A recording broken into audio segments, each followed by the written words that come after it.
ជាធម្មតាយើងតែងតែគិតថាការអានសៀវភៅគឺជាសកម្មភាពដែលត្រូវការរាប់ម៉ោងដែលហេតុនោះយើងអាចអានឲ្យជក់ឬក៏អានឲ្យជាប់ប៉ុន្តែมันគួរណារើសអើងទេបើសិនបើយើងមើលពេលវេលាច្រើនបែបហ្នឹងយើងនឹងមិនធ្វើយើងនឹងពន្យាពេលរហូតហើយវាល្អមែនតើយើងចេះឆ្លៀតដែលថាទឹកប្រមាណនាទីក៏ដោយឲ្យតែយើងមានញញឹមអានបានណាដោយតែពេលយើងយកមកប្រើលើបណ្ដាញសង្គមមើល TikTok ចឹងឲ្យតែយើងត្នេមួយនាទី2នាទីយើងបើក TikTok មើលមួយវីដេអូពីរវីដេអូហើយប៉ុន្តែបើយើងយកអាពេលខ្លីៗទាំងអស់ហ្នឹងយកមកអានឲ្យបានមួយទំព័រដូចថាត្នេមួយនាទីអានឲ្យបានមួយទំព័រតែប៉ុណ្្នឹងបានហើយទោះជាមួយសន្លឹកអត់អាចធ្វើឲ្យយើងជក់អានមែនប៉ុន្តែការដែលយើងធ្វើបែបហ្នឹងជាញឹកញាប់ក្នុងពេលវេលាទំនេរតូចៗដែលយើងមានក្នុងមួយថ្ងៃវាក៏បង្កើតទម្លាប់ក្នុងការលើកសៀវភៅយកមកអានផងដែរពីព្រោះសកម្មភាពនៃការចាប់ផ្ដើមលើកសៀវភៅមកអានជាសកម្មភាពមួយដែលយើងទាំងអស់គ្នាមើលមកគឺពិបាកមែនទែនប៉ុន្តែបើសិនបើយើងមានទម្លាប់ចាប់ផ្ដើមយ៉ាងងាយស្រួលនឹងបានញឹកញាប់ដូច្នោះការចាប់ផ្ដើមក្នុងការអានពេលក្រោយៗក៏វាមានភាពងាយស្រួលដែរហើយអ្វីដែលខ្ញុំចូលចិត្តធ្វើមួយទៀតគឺរៀនយកសៀវភៅខ្លីៗដែលស្រួលអានដែលមិនត្រូវការឲ្យយើងអានតគ្នាដូចជាសៀវភៅប្រឡំលោកឬក៏សៀវភៅដែលត្រូវការគិតច្រើនអីចឹងដែលតម្រូវឲ្យយើងមានការផ្ចង់អារម្មណ៍រយៈពេលយូរសៀវភៅខ្លីៗបែបហ្នឹងគឺថាអ្នកសរសេរគាត់សង្ខេប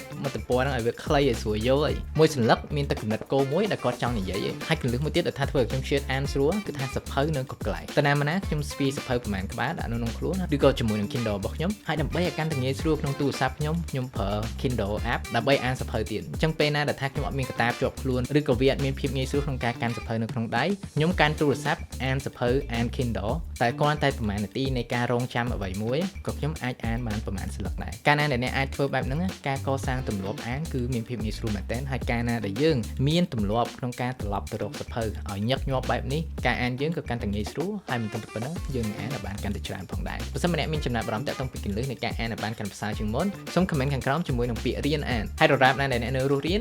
រស់